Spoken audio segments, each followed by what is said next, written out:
I grew up in Castle Hill, which I don't know if anyone's from the Hills District here. Back then, Sydney was a different place you visited once, every now and again. There was no M2.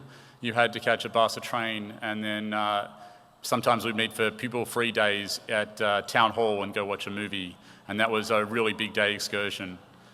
I then moved to Blacktown, and in that period of my life, my parents actually worked very working class jobs. My mother worked in retail most of her life, at McDonald's and working at Target, as we like to call it. And my dad worked in computers for a while, but then ended up doing work around sort of handyman work and working in construction and other sort of odd man jobs to make the ends meet, as well as working in a service station. And I'm proud that we live in a country where we have an education system and we have an environment that someone like myself from very humble beginnings gets the opportunities that I've had in order to end up speaking with you here tonight, to run a company with almost 4,000 people and to sort of have a success. And I think it's a testament to this country, but also this city that everyone in our country and this city have the opportunities to make something of themselves, no matter where they come from and the background that they have.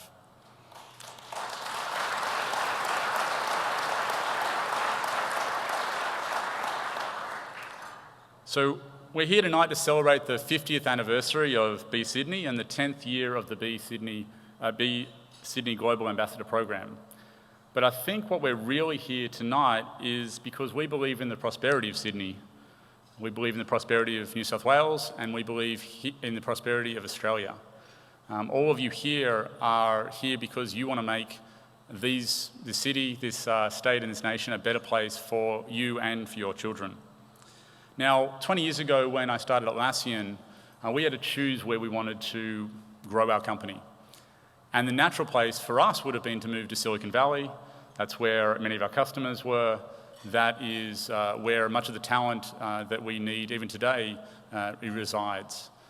But my partner and myself chose to stay here in Sydney. And we chose to stay and raise our kids here because we believe that Sydney is the best city in the world, and we want to continue to make it that way.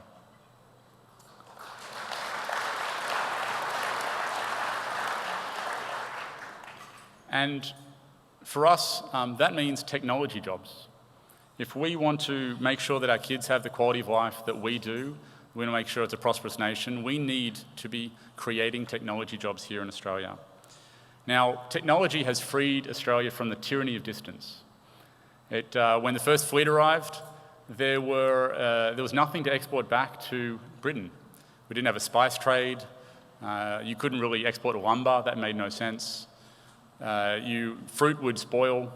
And it wasn't until we actually discovered wool that we could ship something that was light enough and valuable enough back to England in order to have a trade. And since then, Australia has been defined by the tyranny of distance. We are a long way from the rest of the world. And that's been a problem for a long time. It's affected things like our car industry. But today, because technology drives so much of the world's economy, we are finally freed from the tyranny of distance. Now, this has a positive effect. That means that companies like Atlassian, Cochlear, ResMed can compete on a global stage. But it also has a negative effect. It means that every company in Australia needs to compete on a global stage. Taxis Combined and GoCatch, the booking app, needs to compete with Uber. Foxtel's biggest competition is no longer free-to-air TV. It is Netflix and Disney Plus and other global companies. And I believe that technology is totally here to stay. It's not going anywhere. And there are three types of companies. There are tech companies. There are those companies who are trying to become tech companies, and those who are being disrupted by them. Technology is the #1 industry in the world, and it is also growing the fastest. And growing my company Atlassian, I've had a front row seat to this technology disruption.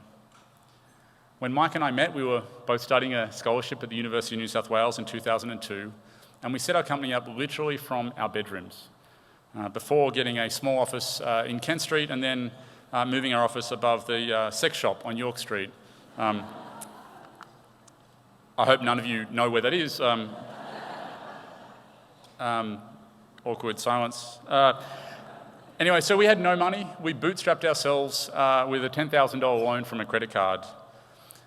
Proving the value of skilled immigration, our first employee was a backpacker named Owen Fellows from England, who literally walked into our office one day and said, "Can I get a job?" And our office is actually the back of someone else's office at the time, so he really walked up to our desks and said, "Can I have a job?" And at the time, we weren't looking for any employees, but it was a Friday afternoon, and it was about lunchtime, time to go to the pub. And so we all went to the pub, and by 5 p.m. that evening, we had our very first employee, and he slept on my couch for a month. As a company, we sold globally from day one. Our first 2 sales were to the United Kingdom. Our next 3 were to Sweden, the United States, and Germany. We sold to 13 other countries, including Puerto Rico and Slovenia, before we made our very first sale in Australia. Now, at Atlassian, our products and what they do is to help other companies collaborate better. And mostly we sell to technology companies, but we also sell to teams building technology inside traditional companies. Now, is anyone here familiar with the company Epic Games? Perhaps your son or daughter spends hours and maybe much of your hard-earned savings playing their online game Fortnite. Anyone familiar with that? Atlassian's products help Fortnite and their software to stay up 24/7 and service their customers around the world. Apologies for that. Now, they're one of hundreds and thousands of examples of software companies, but there are also many more non-software companies who use our products. Atlassian helps NASA to support their missions to Mars. Atlassian helps the UN to plan their climate change campaigns. Atlassian helps the NBA to bring their digital experiences to their customers that are now around the world. Now, from just the 2 of us, Atlassian have now grown to a company of more than 4,000 people around the world, and with over $1 billion in annual revenue. We sell to over 160,000 companies globally, and we have tens of millions of users every single week. So this gives us a unique view in how the business world is changing and how technology is transforming every single industry. I do want to repeat again, there are only 3 types of companies. Tech companies, those who are trying to become tech companies, and those who are being disrupted by them. Australia produces about 1.5% of the world's GDP, which I think is pretty good for a small country of only 25 million people. But if we want to maintain our standard of living, if we want to have prosperous jobs, if we want a great society for our children, we're going to have to produce 1.5% of the world's technology in order to stay competitive. Now, I believe we have the ability to do this. If I stood here 20 years ago when I started Atlassian, I wouldn't have believed it to be true. But today, we have built a thriving technology industry here in Australia. Today, according to Smart Company and others, there are 52 companies founded by Australians since 2011. So this is in the last 8 years. There are 52 companies worth more than $100 million. 14 of those are worth more than $500 million. And 6 of them, and these are companies started in the last 8 years, 6 of them are worth more than $1 billion. We have built some amazing technology companies here in Australia and here in Sydney. And for me, it's been a privilege to play a small part and hopefully be a role model for many of these companies. But we need to do more. Now, in most cases, technology industry would prefer government not to be involved. I think there were many years ago when we said, well, government's ignoring us, we want government to be more involved in what we do. And then I think some of the tech giants in the US have looked around and said, we'd really prefer if the government wasn't involved in what we do. We'd prefer to be heads down, creating the future, creating jobs. And to be honest, as an industry, we really suck at actually interacting with the government. It's not something we have built, a muscle that we have built well. But there are some specific areas that I think government can help. Now, before I do that, and in something unusual for a speech, I want to give credit where credit is due to the government. there have been some areas where the government has been instrumental in fixing market failures. Export market development grants. I don't know if anyone is familiar with those in Australia. Yes, we've got some people waving at the back there. Export market development grants helped offset the marketing costs involved in Australian companies exporting their goods overseas. This is a fantastic program because it really targets companies that are bringing export dollars to Australia.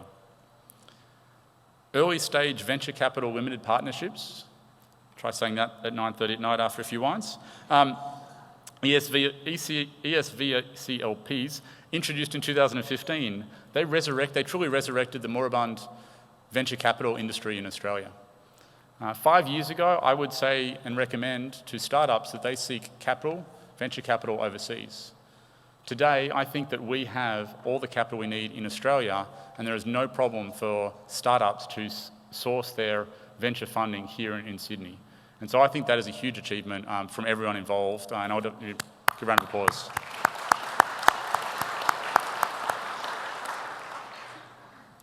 The state government, from Gladys on down, have worked with us to establish a technology centre in Sydney, and I want to talk a little bit about that more later.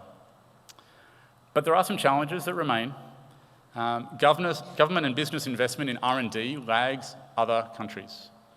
So investing in creating new things in Australia lags other countries.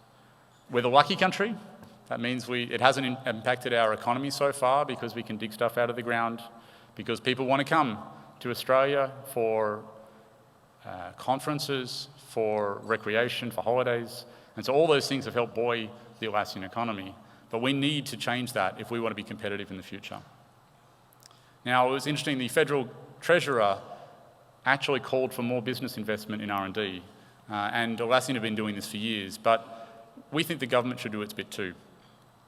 Now, in recent years, the government have reduced their support for R&D's tax incentive, which has actually meant that many companies that would previously have been investing in R&D are now having to make a choice whether they do that or not. And so we'd really call on the federal government to make sure that it's easier to invest in R&D rather than harder. Now the venture capital is up and running well in Sydney and Australia.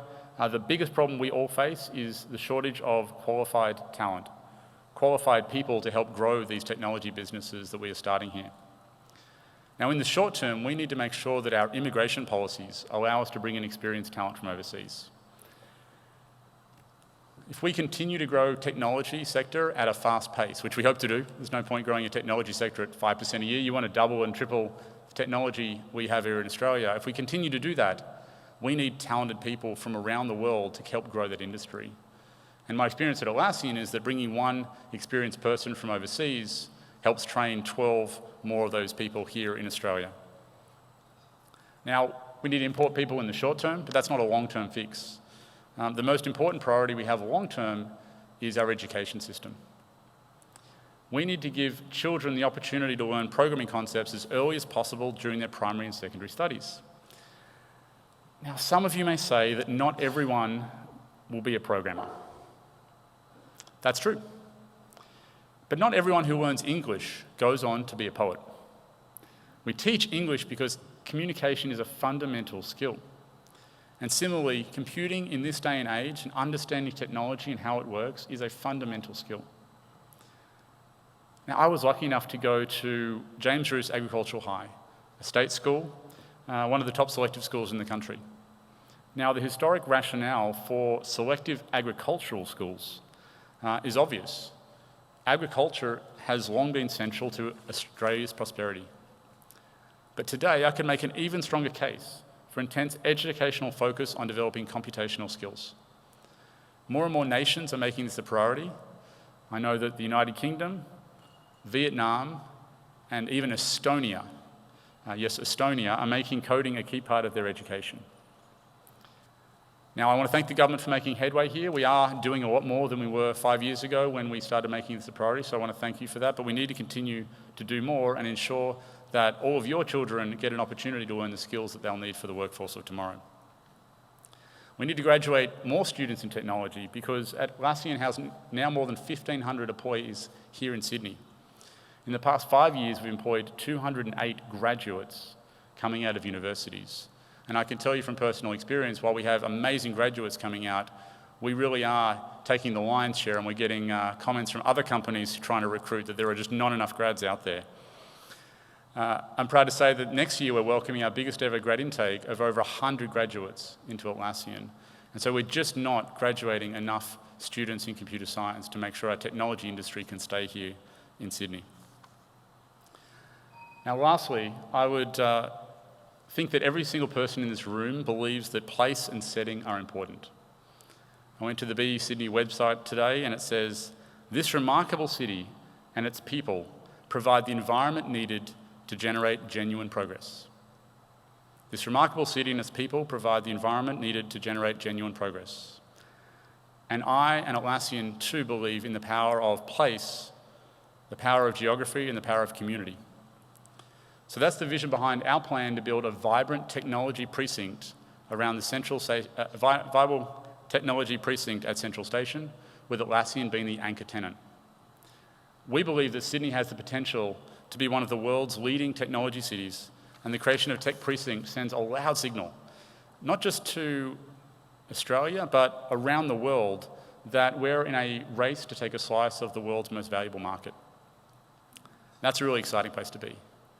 I want to thank Gladys and the New South Wales government, who've worked side by side with us for more than 2 years to bring this plan to fruition. And we're going to create a world-leading headquarters that everyone in Sydney can be proud of. I tell people that if you want to become a judge, you can go down to the Supreme Court and watch someone in action. If you want to become a doctor, we have hospitals. If you want to become a journalist, you can turn up to any number of publications and see how they work. But there is no epicenter for technology in Sydney. If you want to join the world's largest and fastest and most dynamic industry, there's no place to go in Sydney, and that's what we want to change.